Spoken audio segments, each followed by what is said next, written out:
आपल्याकडं पावसानं धुमाकूळ घालायला सुरुवात केली आहे. पावसामुळं मस्त पसरलेली हिरवळ, अंगावर बरसणाऱ्या थंड धारा, धबधबे आणि बरंच काही अनुभवण्यासाठी बाहेर फिरायला तर जायचंच आहे. पण त्याआधी आपल्यासोबतच आपली गाडीही अशा प्रकारे पावसात बाहेर जाण्यासाठी तयार आहे की नाही हे पाहणंही तितकंच आवश्यक आहे.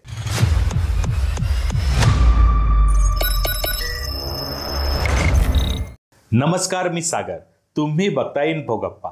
आजच्या या भागात जाणून घेऊयात पाऊस पडल्यावर तुफानी न करता निसर्गाचा आनंद कोणत्याही टेन्शनशिवाय घेण्यासाठी गाडी चालवताना नेमकी काय काळजी घेतली पाहिजे याविषयी. कडक आणि घामट उन्हामुळे तर वैताग आलाच होता. त्यातून सुटका होण्यासाठी पावसाची आपण खूपच वाट बघत होतो. पाऊस पण आलाच, पण त्यानं इतका उच्छाद मांडला की सगळीकडे पूरस्थिती आणि रस्त्यावर पाणीच पाणी. त्यातून वाट काढताना आपली होणारी वाताहत हे चित्र सध्या सगळीकडेच दिसतंय. फोर व्हीलरच्या बाबतीत तर हा त्रास जरा जास्तच आहे. त्यामुळं पावसाळ्यात विशेष काळजी घेणं गरजेचं आहे. ही काळजी घ्यायची म्हणजे नेमकं काय करायचं हे जाणून घेण्यासाठी हा व्हिडिओ शेवटपर्यंत नक्की बघा.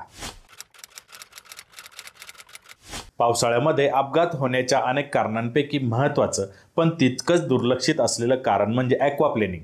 यालाच हायड्रोप्लेनिंग असंही म्हणतात.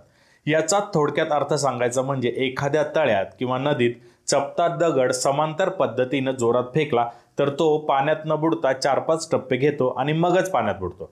यालाच ॲक्वाप्लेनिंग असंही म्हणतात. पावसाळ्यामध्ये असाच प्रकार आपल्या गाड्यांच्या बाबतीतही होतो.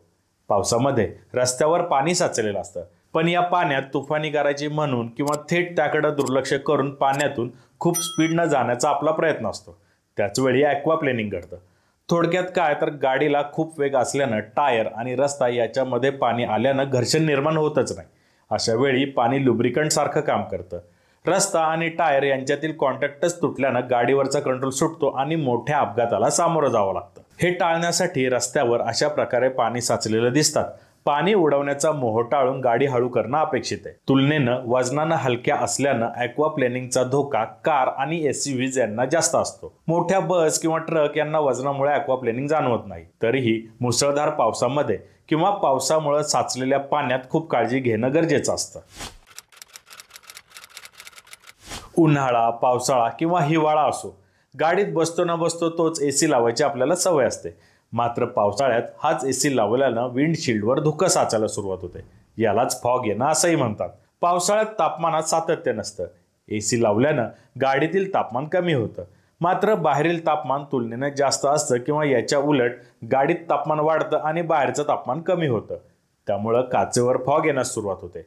दिवसा गाडी चालवत असताना काचेवर आलेला फॉग लक्षात येतो, मात्र रात्रीच्या वेळी ड्रायव्हिंग करताना तो लक्षात येत नाही. हा फॉग आल्यानं व्हिजिबिलिटी खूपच कमी होते.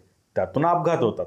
अगदी शहरातील वाहतूक कोंडीच्या रस्त्यांवरही काचेवर फॉग आल्यानं पुढील वाहनं न दिसल्यामुळं किंवा साईड मिररमधील शेजारी गाडी न दिसल्यानं अपघात झाल्याची उदाहरणं आपण रोजच बघतो. शहरात बंपर टू बंपर ट्रॅफिक असताना अपघात झाला तर गाडीला वेग कमी असल्यानं होणारं नुकसान अत्यंत कमी असतं.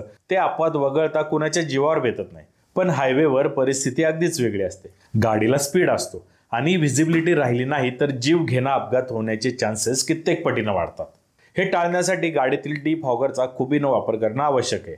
उन्हाळ्यात गाडी लवकर थंड व्हावी यासाठी बाहेरील हवेपेक्षा केबिनमधील हवा वापरण्याला प्राधान्य दिलं जातं. पण पावसाळ्यात मात्र याच्या उलट करणं अपेक्षित असतं. त्यासोबतच ACचं तापमान हे बाहेरील तापमानाशी मॅच करणंही आवश्यक असतं. तसं घडल्यानं काचेवर फॉग येणं बंद होतो. ACसाठी हवा थंड करण्यासाठी वापरण्यात येणारा नॉब किंवा स्विच योग्य पद्धतीने वापरायला हवा. सध्याच्या हाय एंड कार्समध्ये डिफॉगर ऑन केल्यावर ऑटोमॅटिकली या क्रिया घडतात. मात्र इतर गाड्यांसाठी हे मॅन्युअली करावं लागतं. मुंबई पुण्यासारख्या स्मार्ट सिटीजचा अत्यंत मोठा विकास झाल्यानं अगदी थोड्या पावसानंही सखल भागात पाणी साचतं. बरं, गाडी चालवताना समोर असं पाणी साचलेलं आहे हे आपल्याला दिसतं, पण तरीही पाणी कारच्या फ्लोअरपर्यंत किंवा त्यापेक्षा जास्त असताना आपण त्यातून गाडी पार करण्याचा प्रयत्न करतो. पण असं करताना जरा थांबा, कारण असं करताना तुम्ही तुमच्या गाडीचं स्वतःच्या हातानं खूप मोठं नुकसान करताय. या पाण्यामुळं इंजिन खराब होऊ शकतं. तसंच एक्झॉस्टमधून पाणी उलट्या दिशेनं इंजिनमध्ये जाऊ शकतं किंवा कारमधील इलेक्ट्रॉनिक्स पार्ट्स आणि सेन्सर्स खराब होऊ शकतात. मग हे झालेलं नुकसान भरून काढण्यासाठी खिसा चांगलाच रिकामा करावा लागतो. हे टाळण्यासाठी अशा पाण्यातून जाऊच नाही. पण नाईलाज असतो त्यातून जावं लागलं तर रस्त्याच्या मधल्या लेनमधून किंवा उजव्या लेनमधून जावं. रस्त्याची मधली लेन किंवा उजवी लेन ही इतर लेनपेक्षा उंच असते, त्यामुळं त्या ठिकाणी पाणी तुलनेनं कमी असतं. पण त्या ठिकाणाहूनही जाताना गाडीच्या इंजिनचा RPM हा जास्तीत जास्त ठेवावा. त्यासाठी क्लच आणि ॲक्सिलरेटरचा स्मार्ट वापर करायला हवा. असं केल्यानं इंजिन आणि एक्झॉस्टमध्ये प्रेशर तयार झाल्यानं आतमध्ये पाणी जाण्याची शक्यता कमी होती आणि संभाव्य नुकसान टळू शकतं. पावसामध्ये सर्वाधिक अपघात हे गाडी सटकल्यामुळे होतात. मग ती 2 व्हीलर असो वा 4 व्हीलर असो किंवा मोठे ट्रक असो. पावसाळा असो वा उन्हाळा असो, रस्त्यावर ग्रीप मजबूत ठेवण्याचं काम हे टायरचं असतं. समजा या टायरचे ट्रेड म्हणजे त्यावरील डिझाईन गेलेलं असेल. अगदी सोप्या भाषेत सांगायचं झालं तर टायर गोटा झाला असेल किंवा गोटा होण्याच्या मार्गावर असेल तर तो तातडीनं बदलावा. टायरवरील ट्रेड हे रस्त्यावर ग्रीप धरून ठेवण्यासोबतच पावसात साचलेलं पाणी बाजूला काढण्याचंही काम करत असतात. टायरवर असे ट्रेड नसतील तर ॲक्वाप्लेनिंगचा धोका कित्येक पटीनं वाढतो. हे टाळण्यासाठी योग्य वेळी टायर बदलायलाच हवेत. उन्हाळ्यात किंवा हिवाळ्यात तुलनेनं लवकर ब्रेकिंग होतं. पावसाळ्यात मात्र तसं होत नाही. पावसामुळे सगळीकडेच पाणी असतं, त्यात दमट वातावरण. परिणामी गाडीच्या डिस्कवर, ब्रेक पॅडवर किंवा ड्रममध्ये ओलावा असतो. गाडी स्पीडमध्ये असते त्यावेळी हे पाणी निघून जातं, पण पाण्यातून पुन्हा एकदा गाडी गेल्यास हा ओलावा पुन्हा निर्माण होतो. अशा वेळी नेहमीच्या सवयीनं ब्रेकिंग केल्यास योग्य ठिकाणी ब्रेक न लागल्यामुळे अपघात घडतात. हे होऊ नये यासाठी पावसाळ्यात ठराविक सेकंदानंतर आठवणीनं हलकासा ब्रेक दाबून पुन्हा सोडून द्यावा. त्यामुळे डिस्क आणि ब्रेक पॅड तसेच ड्रम आणि लायनरमध्ये घर्षण होऊन तापमान वाढून साचलेला ओलावा नाहीसा होतो. त्यामुळं योग्य ठिकाणी योग्य वेळी ब्रेक लागतो. सध्याच्या हाय एंड कार्समध्ये ही प्रोसेस ऑटोमॅटिकली होत असते, परंतु इतर गाड्यांसाठी ही ड्रायव्हरला स्वतः करावी लागते. यासोबतच पावसाळ्याआधी दरवर्षी वायपर बदलायला हवेत. विंडशील्डचे वॉशर नॉझल स्वच्छ करून ते काचेवर योग्य पद्धतीने सेट करणंही तितकंच गरजेचं आहे. वॉशरच्या टाकीत पाणी किंवा विंडशील्ड धुण्याचं लिक्विडही भरून ठेवा. हेडलाईट, फॉगलाईट सुरू आहेत की नाही हे तपासा. तसेच ते स्वच्छ करून ठेवा. गाडीच्या फ्यूज बॉक्समध्ये पाणी जाणार नाही याचीही काळजी घ्या. आफ्टर मार्केट ॲक्सेसरीज बसवलेली असेल तर वायरिंग चिकट पट्टीनं व्यवस्थित इन्सुलेट करून घ्या, जेणेकरून पाण्यानं शॉर्ट सर्किट होणार नाही. जोराच्या पावसात हेडलाईट आणि फॉगलाईट सुरू ठेवा.